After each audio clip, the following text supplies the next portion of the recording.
This is your urgent call to action. We are all called to lead in a world in chaos, crisis, and turmoil. Join a pivotal global movement for change to transform the leadership crisis worldwide. Will you play it safe, or will you wake up, step up, and speak out? Like Nelson Mandela did for South Africa and the world, we need a radical new way to think, act, and lead, leading boldly into the future. Join host Ann Pratt, a Harvard Fellow and multi-awarded businesswoman, and unlock the best version of yourself to revolutionize leadership with what the world needs now.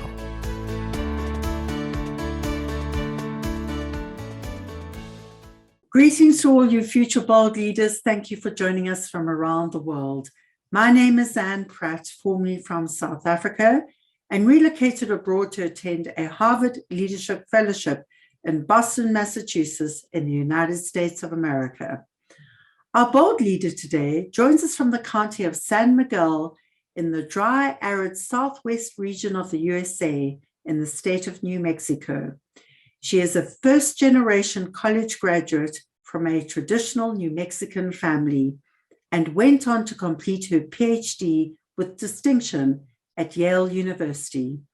Currently, she is a member of the International Women's Forum, president of United World College USA, and serves on the UWC International Board, a global institution founded in 1962 with 18 college campuses on 4 continents, and globally led by current and former purposeful presidents, including Queen Noor of Jordan, President Nelson Mandela, Lord Mountbatten. Stay with us as we learn and explore and uncover how a childhood moment on a school bus fueled her calling to help provide quality, inclusive, and accessible education. How her COVID plan and strategy to open up her college campus early, ahead of the curve, was initially branded as reckless and later applauded as brave, and how a global educational institution can be a powerful movement and force for good in the world to help unite people, nations, and cultures and bring peace and create a sustainable future. We warmly welcome Dr. Victoria Mora and welcome to Leading Boldly into the Future. Victoria, thank you so much for joining us today. I've been super excited about this conversation, your work in the world, how education is such a force for good. Thank you for joining this conversation. Oh, thank you so much for inviting me, Anne. There's nothing I love better than talking about, the power of education, the importance of access to education, and of course, United World College, which I'm so dedicated to. That's wonderful. And, as a starting point, I think it would really help our audience if you sketched a little more about United World College being a movement for change and a force for good in the world, not only internationally, but in the USA. Oh, I'd love to. So United World College is an international educational movement. And the various parts that make up our movement include 18 campuses worldwide on 4 continents. These campuses range from 2-year programs for the junior and senior or senior and 13th year of high school. So it's a college in the sense of the British sense of the years prior to university. And others of our campuses are full school or 3-year programs. So it's a range of different kinds of schools, very different in their local contexts. We also have 150 national committees worldwide, and they select many of our students who come to the campuses. In addition, we have an international office that coordinates this big, wonderful, diverse group of schools and national committees, and an international board, which I'm honored to serve on right now under the leadership of Musimbi Kanyoro, who previously was the CEO for the Global Women's Fund. Yes, and quite a powerhouse in her own right. She is amazing. She is indeed. I was also curious to hear a little more around United World College USA. I know you're based in New Mexico, in the US, and of course, your home state, but perhaps you can share a little more about the school. I'd love to. It is indeed my home state. And it's a wonderful thing to have the only campus of the United World College right here in a tiny little town called Montezuma, New Mexico. And we are on a beautiful campus, surrounded by mountains and forest and blue skies most every day of the year. And we bring students from, right now, I think we have about 94 countries represented. And our students come to live and learn together, not only in the classroom where they pursue a rigorous academic program, the International Baccalaureate, yes, but also to expand the experiential pieces of that education into the local community and local environment. So our students do a lot in the way of community service, and they do a lot in the way of learning about sustainability and peace from the standpoint of these 2 years and this place-based experience. This campus was founded in 1982, and it was founded by Armand Hammer, who was working closely with Prince Charles of England, who was fulfilling his uncle, Lord Mountbatten's vision of expanding the United World Colleges beyond the first campus that was founded with the help of the royal family at Atlantic College in Wales. That's wonderful. I was really struck by the mission of United World College. I mean, being a force for good in the world and really to unite people, nations, cultures, and like you said, being a force for peace and sustainability. What struck me about that, Victoria, and perhaps you can share a little more around the selection criteria. There were a number of principles that were established that really talks to, if we think about leading boldly into the future, what are these kinds of selection criteria we need in terms of enrolling these young role models for the world? I love that question, Anne, because that's one place where we're a little different, I think. Most educational institutions, control who comes into their school, right? So admissions is very carefully done by the school itself. And at many schools, we're looking for students who have already demonstrated a level of excellence. At United World College, we're certainly looking for students who have demonstrated excellence, but we think about that excellence in terms of promise and potential. And while there are different ways to come to the United World College, what really differentiates us is a national committee system where students don't apply directly to the campus, but they apply to the national committee in their home countries. And so the competition for them is with students from all over their country, for a limited number of spots. And those students have to be willing to take a risk and be assigned to any of the campuses. So what it means is that we select for students who are bold and willing to take risks that are worthwhile. And we select for students who have more in mind for their education than just what it means to them personally or for their resume, as they move on in life. They're really looking to make a difference in the world. Sure. And we create our programming to help them learn what that might mean in a local context that has global significance. That's incredible. So if I understand correctly, these students applying in their home country could be allocated to any of these 18 campuses on any of the 4 continents in the Americas, Southeast Asia, Africa, or Europe.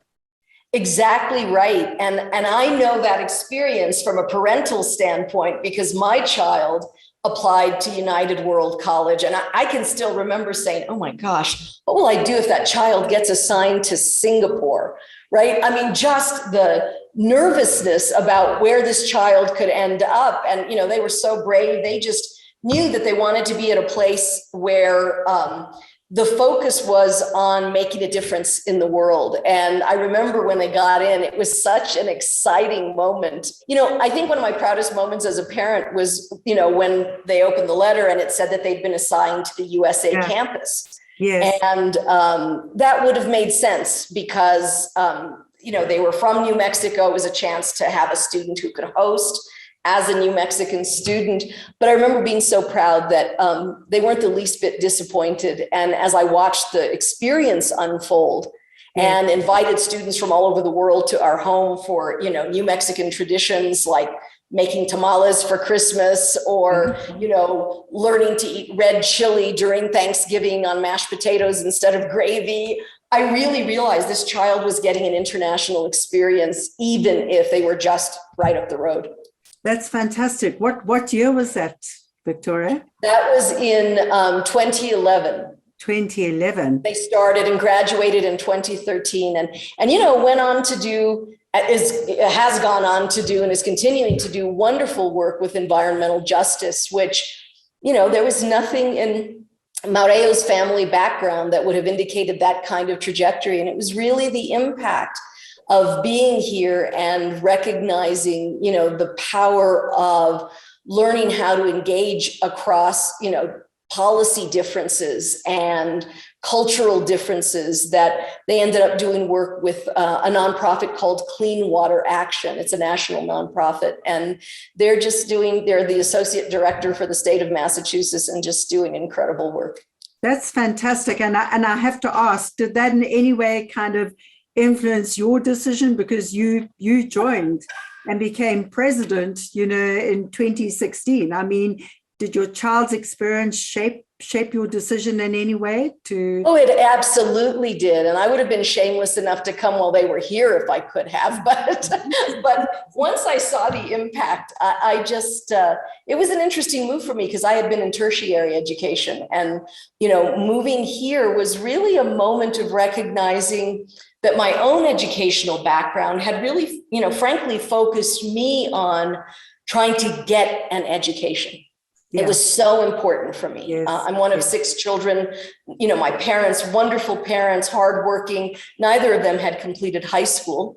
And so the fact that my siblings, and I, completed high school was already a big step forward for our family. But then to go on to college and to a PhD was something that was really out of the box. And I think in some sense, I got over-focused on continuing to educate myself. And coming to UWC was really a moment of watching my child and realizing that education really has the capacity to be a force for good.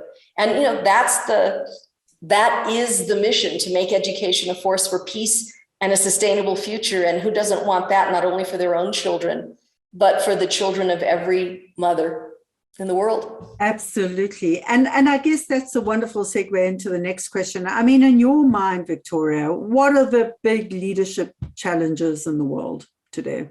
Biggest leadership challenges in the world right now are how to address the various destructive impacts of inequality.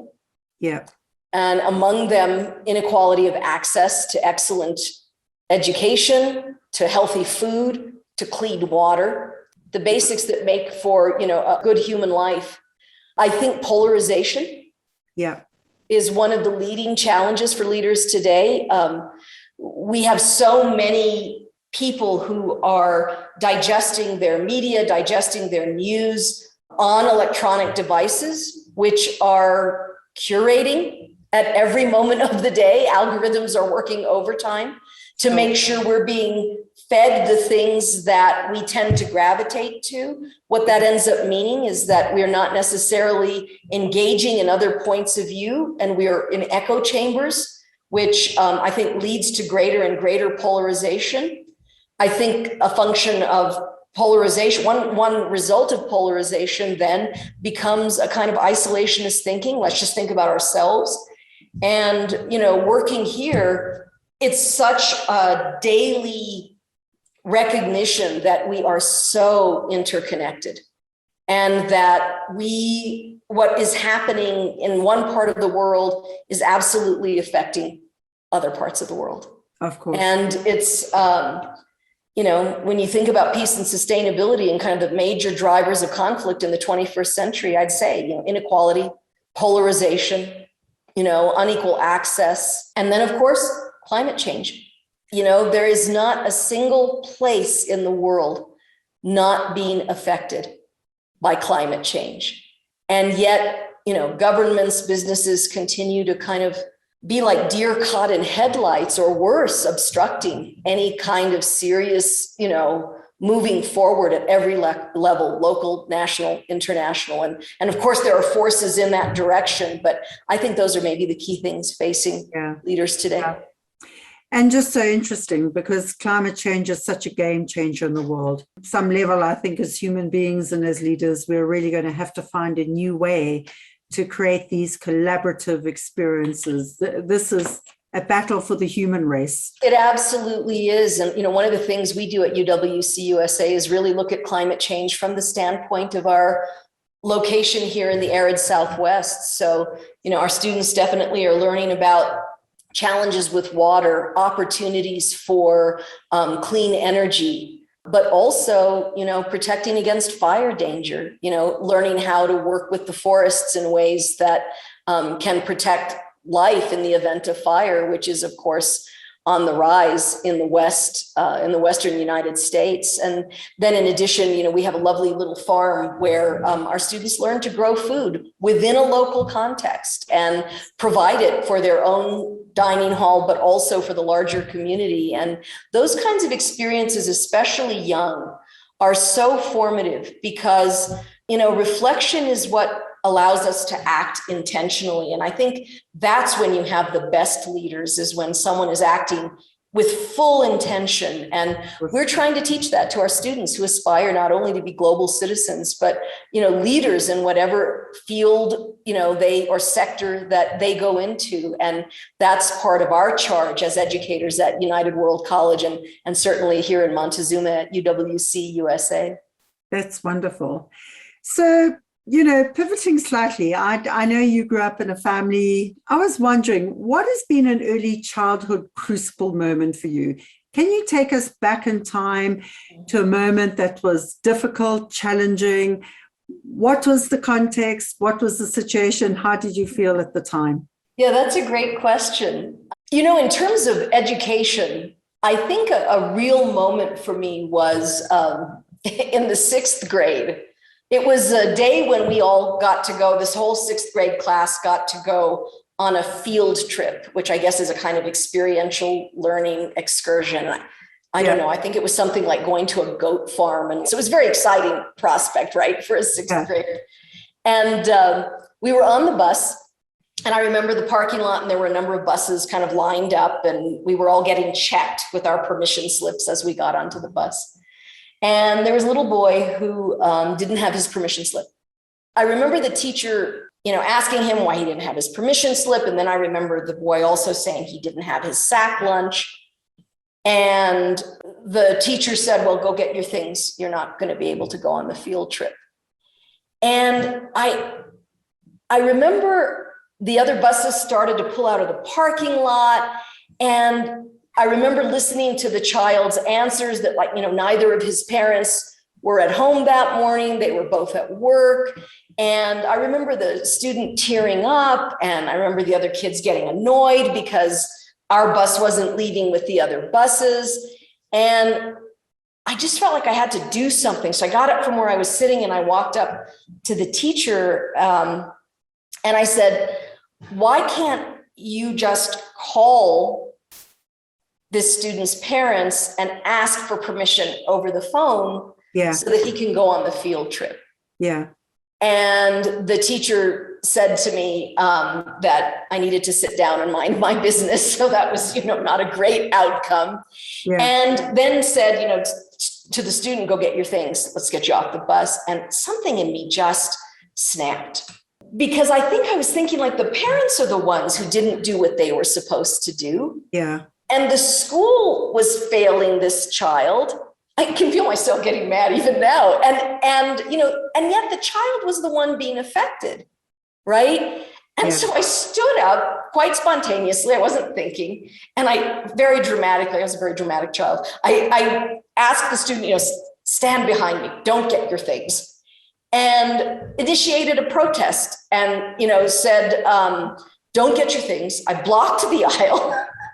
Gosh. I'm almost embarrassed to say this because it's so ridiculous. I started singing the song, We Shall Not Be Moved. And of course, I know the situation couldn't have been more different, right? There was no systemic oppression. There was no inequality of the application of the law. I get it. But the sixth grader in me really saw that somehow this student's ability to get an education was being denied. I just didn't want to see it. And so I caused quite a stir. And what happened? How did you pivot out of that? There was no pivot. I was taken off the bus. You were taken off the bus. In addition to the student. We both missed the goat farm that day. I got hauled into the principal's office, which ended up being the first, I think, of many unplanned visits, usually in the name of some kind of social justice. So, but it stands out to me because it was really about feeling like that student's educational access was being blocked, and it just didn't sit well with me. And then, years later, I'm still fighting for access for students to get an education that I think every child deserves. And were you able to resolve it in the principal's office? The principal was wonderful, actually. And unlike the teacher who just told me to mind my business and, sit down, the principal really had a great talk with me about, look, like, you're not wrong. It's not just. You're right about that. Yeah. And you didn't go about it well because you were being disruptive. And guess what? You were disrupting the educational access of the rest of the students. I was like, darn, I didn't think of that. It was one of those conversations that really deepened the experience rather than just something punitive. And as I would continue to parade into the principal's office over time, we even kind of would chuckle when I'd come in and he'd say filing system. So I always had some punishment, something I had to do, but I became a very good filer and typist as a result. And how did you feel at the end of the conversation with the principal? I felt like I'd done the right thing and I didn't feel ashamed. I felt like the system wasn't working. Like, it didn't make sense to me that parents who didn't apparently have the time or bandwidth to make sure this child left with a sack lunch and a permission slip. There was something wrong with that. I left with a sense that, a school that can't be flexible and help a student, enable a student to be able to do something that's important is also just not right. And I remember, I felt both kind of proud of what I'd done, but I also felt helpless in terms of, a whole system that doesn't work. And so you transitioned into being part of the system and helping transform the system. Yeah. So that kind of takes us into your current world of work. Yeah. If we think about what Victoria learned then and how Victoria has kind of transformed within your own life, and what is an example in your working life, Victoria, that has been a really tough, difficult challenge for you? Again, if you can just paint a picture and take us back to a moment in time. Yeah, that one's really easy in a way. Anything I've dealt with in my career or my life that's been difficult, career that's been difficult, really pales in comparison to dealing with COVID in an international boarding school. Yeah. And, when borders started closing, country borders started closing, I was all the way in Tanzania on school business and needed to get back to the States. This was in the spring of 2020. And as I'm trying to get back, end of February, I guess it might have been quite spring, I'm trying to get back. In the meantime, borders are closing, and my leadership team here on campus was trying to decide, should we recommend sending the students home or, hunkering down? And of course, we had known about the virus. It had come up in interesting ways on our campus because the mainland Chinese students were talking about it quite a lot. Before the US government made an official announcement and declaration? It was starting to get into the news. Okay. But the students were talking about it beforehand. And it came up in a very interesting conflict between the Chinese students here and the Hong Kong students, who were having some conflict around the protests that were going on in Hong Kong. Yeah. And the different viewpoints on that. And there were some insinuations that the mainland Chinese students were talking about this virus, right, to distract from the views on campus with respect to the protests. And so it got very, intense very fast. And I had been involved in those conversations before I left for my meetings. Coming back, we're working with the unknown. Of course. I had to have my meetings. This was kind of a little bit of weird foreshadowing. I had to have all my community meetings on Zoom to determine whether we could go forward. And I think the thing that I realized in the various meetings was that whatever decision I made was going to make somebody unhappy. The students, of course, wanted to stay, and the staff and faculty were deeply concerned about the unknown and thought we needed to send them home. After talking with the staff and faculty, I realized they weren't with me in keeping them. And we were going to have to send the students home, pivot to online learning. And that's what we did. But the really difficult part was sitting down after all of that rush. I mean, this was all done within 2.5 weeks. And we're talking about students from over 90 countries, visas, wow. Travel arrangements. I mean, the logistics were incredible. And my whole staff was just phenomenal. So we got it done. And then the real challenge began. What was the aha moment in this moment of uncertainty and fierce debate? Oh, the aha moment is so clear in my mind. I was on Zoom. I told the staff and students that I would make a decision within 24 hours. I turned off Zoom and I called my husband and said, we're going to have to send them home. And I don't feel good about it. I'm worried about them traveling. I was seeing a different unknown, but I can't lead on them staying if my staff isn't ready for it. We have to address the fear and the uncertainty. We have to understand whatever little bit is knowable about the virus. Yeah. And once we do that, we can start working to bring them back. But until we address the fear and get beyond it, this won't work. There's nothing I can say or do, and it's not right to try. So it was that phone call and having that conversation. It was. And it was also feeling in the next 24 hours after the decision, because, you make a decision like that and it sets things in motion. It's not like you can, pull it back. Yeah. And so it was the next 24 hours really that got me thinking, why isn't this settling well with me? As I thought through that, I realized what wasn't settling well with me was, for some of these students, the access to an education here is transformative. For some of our students, they have resources, they're going to go forward and they're going to be just fine. For a large portion of our students, this is a game changer. And, education was a game changer in my life. And I know that power firsthand, not just in terms of whatever you do in your career, but personally, in terms of how you raise your family, in terms of the quality of your life. And I want that for our students. And I want that for all of our students, regardless of where they start. And so within 24 hours, I was thinking, okay, how can we bring them back? And by the way, this is before we know, is it airborne? Is it on surfaces? It seems to be really contagious. We know that. How are you going to keep contagion from resulting in a disaster with, teens? They aren't exactly, the most disciplined in terms of not being together and hugging and touching. And so, what would that look like?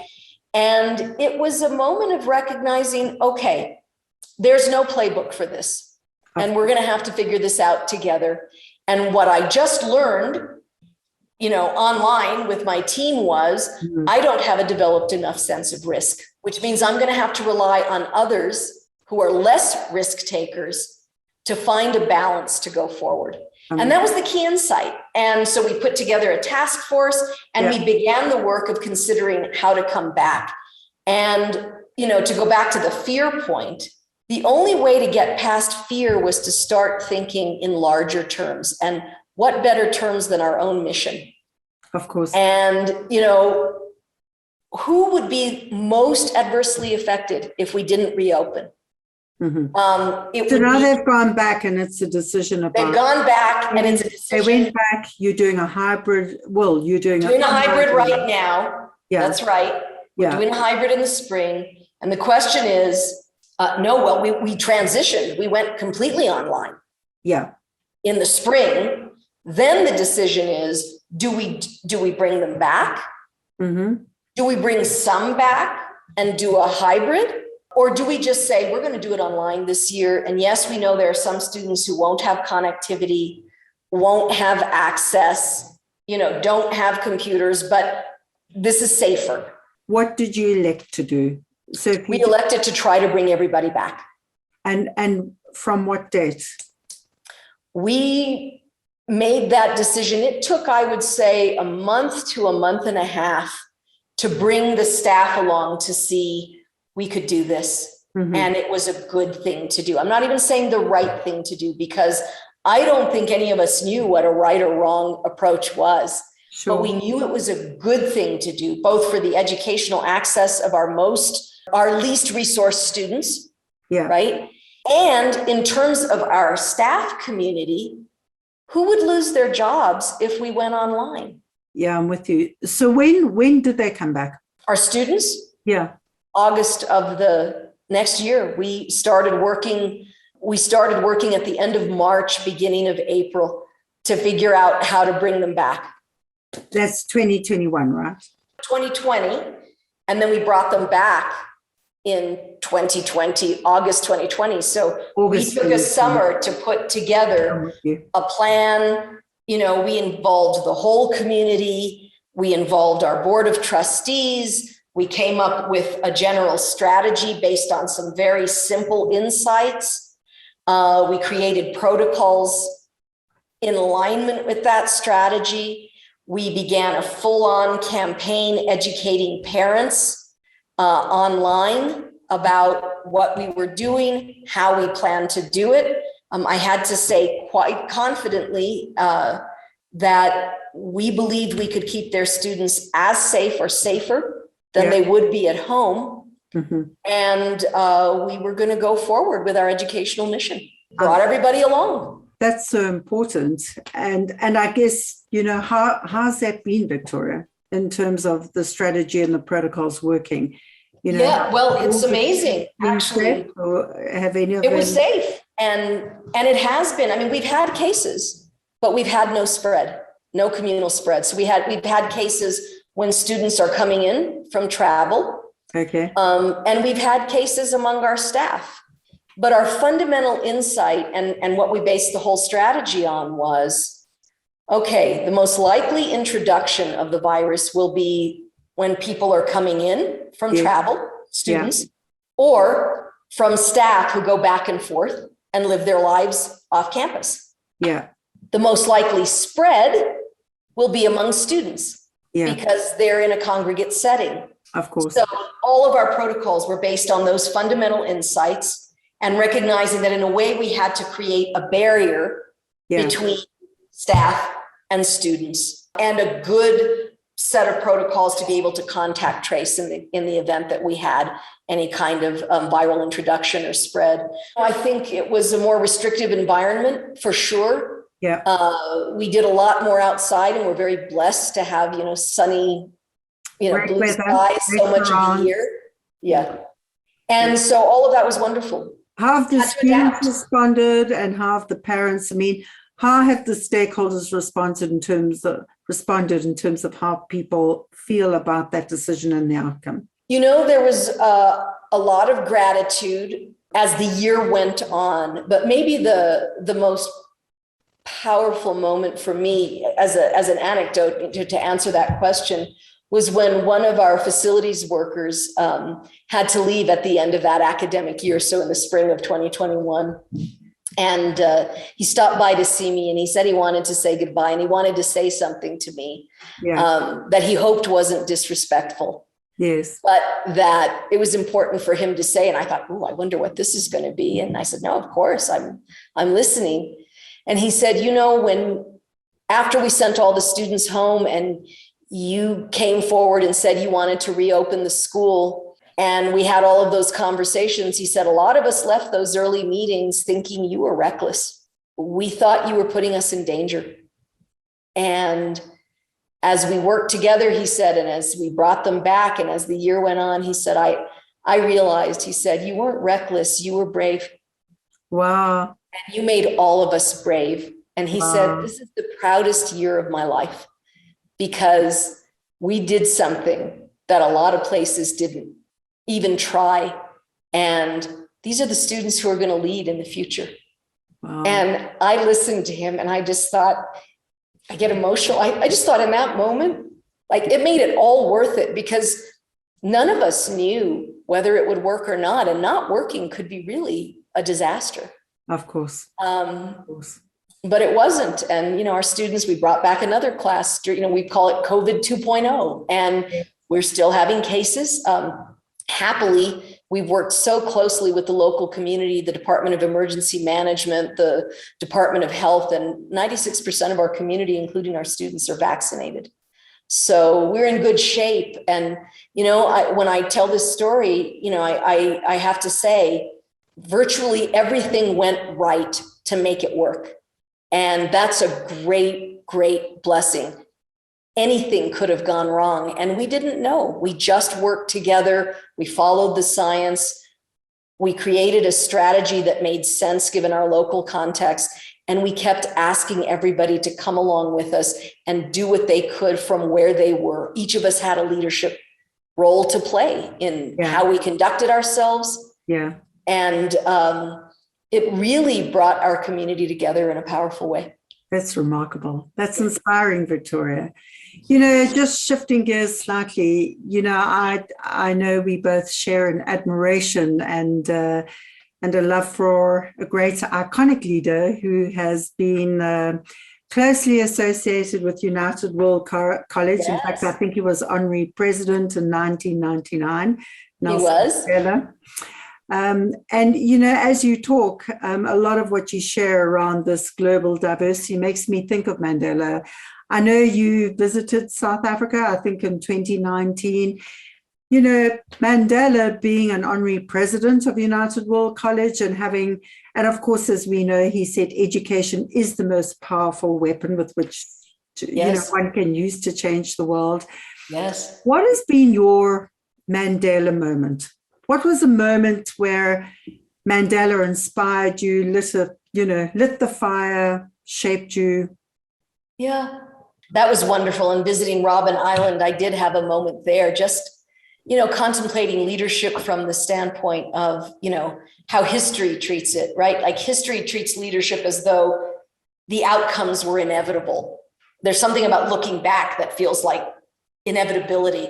But of course, looking forward, there's no inevitability. Of course. And, seeing that small cell, on Robben Island was a moment where I was thinking about, leadership and the sense of inevitability. But actually, there's a different Mandela moment that I'd love to talk about. And it was when actually Nelson Mandela's grandson, Ndaba, visited our school. And he visited our school on the occasion of the 100th anniversary of Nelson Mandela's birth. In honor of July 2018, yeah? That's right. And Ndaba visited before that in the spring of 2018. And we were rededicating a garden that we have on campus, which is called the Mandela Peace Garden. Okay. And there's a lovely bust of Nelson Mandela. And it's a place of real beauty. It's a place of quiet contemplation, but also views of the gorgeous vistas here in Montezuma. And it's surrounded by this stand of very sturdy ponderosa pines. And so it's a perfect spot for that spirit, that Mandela spirit. So when Ndaba visited, we also scheduled several things with the the local state government. And there was a moment where Ndaba was meeting, and I was there with him. We were meeting with the leaders of various pueblos, Native American pueblos in Indian country, as they call it. And there were several tribal leaders there, and various ones of them presented him with gifts in his honor and in honor of Nelson Mandela. And one of the things that was presented is actually right behind me. It sits in my office. I don't know, can you see it? During those ceremonies. Oh, beautiful. It's a gorgeous, it's an actual photograph of Nelson Mandela. Yes. But the artist imposed several symbols as tattoos, which Mandela did not have. Yeah. But these are symbols of contemporary Native American indigenous warriors in search of justice and peace on various issues. Wow. And how creative. Yeah, the artist is Jake Fragua, and he is a member of two of our pueblos, Indian pueblos here in New Mexico, Jemez and I think San Felipe. Okay. But the Mandela moment for me was in watching Ndaba receive this. Yes. And thinking about the pressure that he must feel with the name Mandela. And, the weight of that name and the expectations. And, history focuses on exceptional leaders. And the Mandela name has become synonymous, right, with not only leadership, but a kind of moral ground. Yes. And I just for a moment saw the weight in Ndaba, and I thought about how difficult that weight must be on his shoulders and on the shoulders of others who come from families who have, had great leaders among them. But I also thought about what a limited view of leadership, that kind of exceptional thinking turns out to be, because every day there are so many acts of leadership that change the world, right in one's own backyard, so to speak. And the world may not take note, but that's where social justice happens. Absolutely. Those warriors who are standing to block pipeline access in native lands. Maybe that doesn't make, the BBC very often, right? News, it doesn't make the news very often, but those moments of standing up for home and for justice and for environmental justice, those, really, really matter. And all of that was just an insight in that moment, with the piece of art and watching Ndaba receive it. And it was just a convergence of that sense of the power and of leadership, but also the pressure of leadership. Well, it kind of what triggers are two thoughts. I mean, firstly, of course, the pressure on Ndaba, and equally the pressure on his grandfather. Nelson Mandela himself said, the world kind of sanctified him for going through 27 years of incarceration and coming out, forgiving his oppressor, and then negotiating a government of national unity and negotiating across these deep divides to create a nation of hope and peace and sustainability. If I think about what you're saying, Victoria, even the pressure on Nelson Mandela, Madiba, as we fondly call him, he himself said, I'm not a saint, I'm just a sinner who keeps on trying. So it kind of triggers the thoughts around even the demands we place on great leaders, that if they have an act of imperfection, and we're all human, to err is human, the pressure on each person standing up there in powerful positions, where our own human acts of forgiveness and our ability to see these people in their human light, not in our glorified, sanctified light. No, exactly right. And it's so difficult. I mean, for the leader, you're being looked at.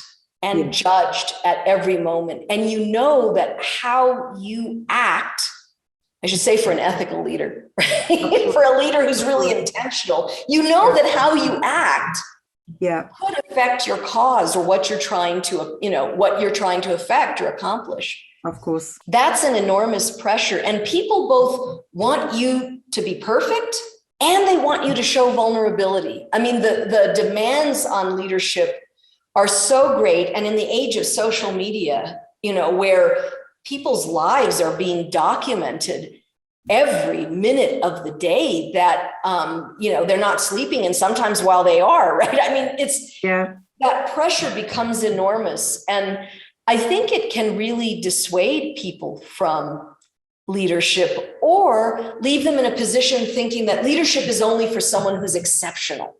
And I think both of those ways of looking at leadership really limit opportunities for many people to exercise leadership wherever they are. Yeah, and I think to that point, your second point, I think is equally powerful. I think, the truth is, instead of trying to seek the heroes, within, these global icons, it's about for so many people who exercise leadership on a daily basis with great moral courage. And to your point, I mean, I think each person has a hero lying within. I think that's really true. And I think I think if you are open to it and you see it, it allows people to rise up in ways that they might not have expected they could. And it's so important for us to make room for that. And, to go back to the conversation I had with our facilities worker, he, I loved that he was confident enough to come forward and speak his mind. And that tells me that whatever failures I have in any given day, my community is starting to really believe what I've been saying all along, which is every one of us here has an opportunity to lead, because every one of us here matters in the things that we do. And that was such a moment of seeing that not only did he believe it, he was acting on it. And he said, I'm only leaving because my wife is taking a job elsewhere, and this time it's her career we're following, but I want to come back. And I mean, I love that. And it's something that I wish we would afford our leaders at the highest levels, to be fully human, to, admit when they don't know something, and to call on all of us to join them to accomplish what needs accomplishing, because no one person can do something. I think Nelson Mandela understood that. I think it's why, he didn't give in to polarization. He didn't, say, in power now, what's going to happen to the white minority, right? Yeah. Could have, didn't. That inclusiveness, that kind of moral compass, sinner though he may have been, right? And of course, Ndaba's book, shares some of that complexity. His book, what was it? Going to the Mountain. Going to the Mountain. Shared some of that complexity and humanized Nelson Mandela in a way for us. But, he kept the moral compass and made sure that in the big decisions, he was really intentional. And I think that's a much more realistic version of leadership than the exceptionalism version. You got to be intentional. You will misstep. Of course. But you've got to keep the compass. You've got to keep what you're trying to, achieve before you. And that takes a kind of discipline and a kind of, how to put it, living your life from the inside out rather than the outside in. You can't always worry about how you're going to be perceived. Of course. And of course, still hold yourself to high standards of responsibility and accountability, which Mandela did, in a very fastidious, disciplined way. So, I guess it's those balances. But I think, to that question, how relevant do you think Mandela's life and leadership are to the leaders today? And if he were alive, standing up at a, commemoration for United World College and all the students around the world, what do you think he would say to them? Well, I'll start with the first question. Do I think he's still relevant? I think absolutely. And I think he's relevant. I guess two things come to mind right away. First, his insistence on the connection between truth and reconciliation. Yeah. Like, there is no reconciliation. You can't just move forward until you tell the truth. And the truth doesn't leave anybody looking like they were the good guy. Absolutely. You know, the only good guy or the only bad guy. Usually the truth means a lot of perspectives and a lot of reckoning with ourselves and our actions and the extent to which we fall short. Yeah. So I think that's one way that he's incredibly relevant. I think we have a lot of focus on calling people out, but I think Nelson Mandela's focus on truth and reconciliation is a kind of blueprint for how to call people in. And the second point of relevance to me is that in calling people in, you have a chance to start chipping away at polarization, which seems to be not only natural, but so easily stoked and amplified. Of course. And, the way he went about his own presidency was all about refusing polarization, because the minute you take a side that is extreme, it doesn't mean you have to be wishy-washy. Yeah. It doesn't mean you don't think there is a right answer or a best answer that you work toward. But it does mean that you can't indulge in just finger pointing at the other side. Of course. Because that's that's what gives polarization its, marvelous, power, destructive power. Yeah. Right. And he just didn't do it. He wouldn't give into that. And so I think those are two ways that he remains really relevant. What do I think he would say to our students today? And to the children of the world. I mean, to the young students of the world. Yeah.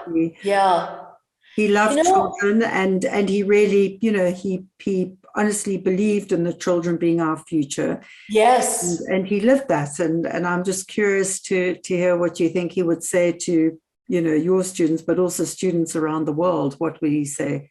I think he'd say, stand up and don't let the prior generation get off the hook with respect to the big issues facing us. Yeah. Don't let them push us into isolationism. He would have said, don't let us, my generation, push the world into isolation, into polarization, into an unsustainable planet. Stand up and remind us why we should all care about the future. I think that would have been the call. And I think part of that call is to make sure that you're using your attention where it can make the biggest difference. We are living in an age of distraction, and your attention is precious. I think he would have said your attention is precious. Use it wisely, because the planet is what is hanging in the balance. Yeah. Well, that's very powerful, Victoria. In the last kind of minute, any closing thoughts around leading boldly into the future? Yeah, I mean, you mentioned his famous quote about education being the most powerful weapon we can use to change the world. And, one closing thought is, let's use it. We've never been afraid to use weapons in the whole history of humankind. Yeah. How about using one that can make all the difference in terms of a positive, healthy, equitable future for our children? Let's wield education as a weapon. Let's make sure that every one of us is focused on educational access, not just for our own children, which is a kind of natural impulse, right? We want our own children to be well and do well. Let's go beyond that and really focus on making education a weapon for positive change for every child to wield. I think that's what I would leave us with. To me, that's That's a life worth living, to focus on that in any way we can, from whatever position of leadership and from whatever place we can wield that weapon ourselves. Absolutely. Well, Victoria, such a great honor to speak with you today. Thank you so much for those closing thoughts. Thank you for standing up and calling us in, and just keep your wonderful flag flying high. You're such a force for good and change in the world. So thank you so much. Thank you so much. I'm just honored to be able to serve in this capacity, and I'm so grateful to you to invite me to talk about it. Thank you.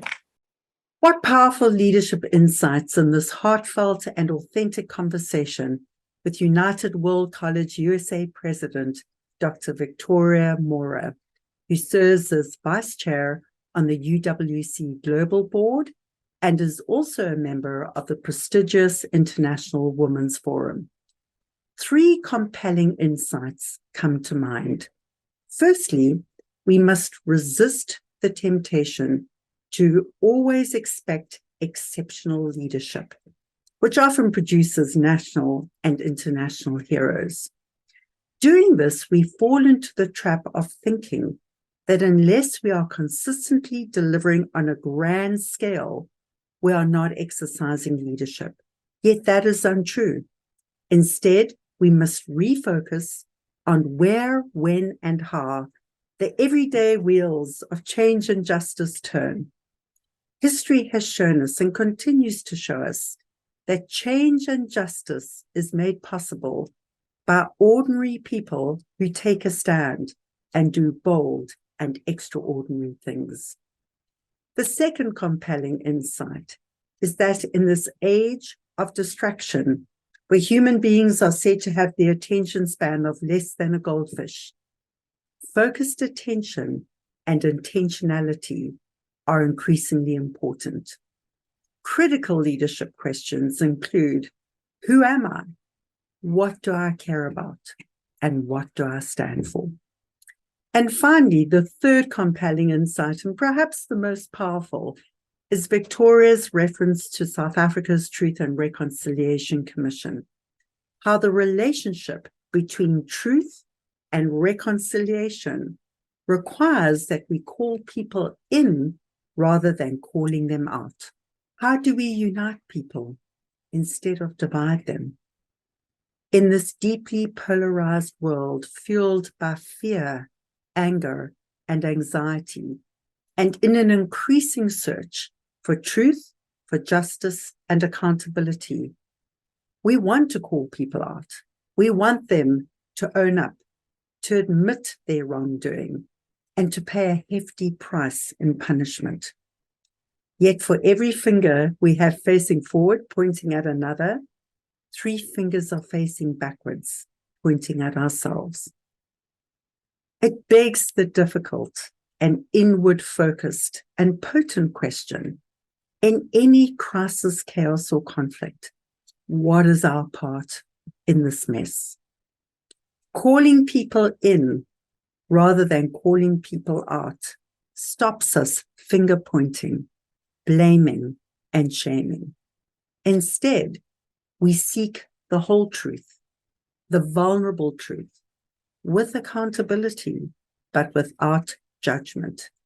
That is when truth leads to reconciliation and real healing can begin. So until next time, remember that leading boldly is about making thoughtful, clear choices. And bold leadership is about taking bold action, just one small step at a time. One step for you, but together, a giant step for humanity. So come back soon and share with your friends and join this global Mandela leadership movement for change. Why? Because the world needs you to lead boldly too. Take care and take thoughtful, bold action.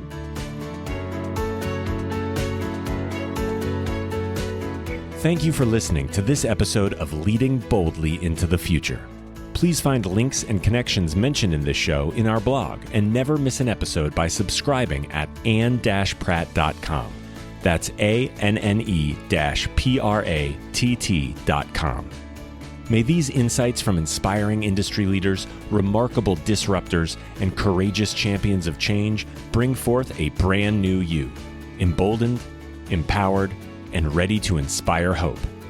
Come back soon, share with your friends, sign up on ann-pratt.com and join our movement for change. Why? Because the world needs you to lead boldly too.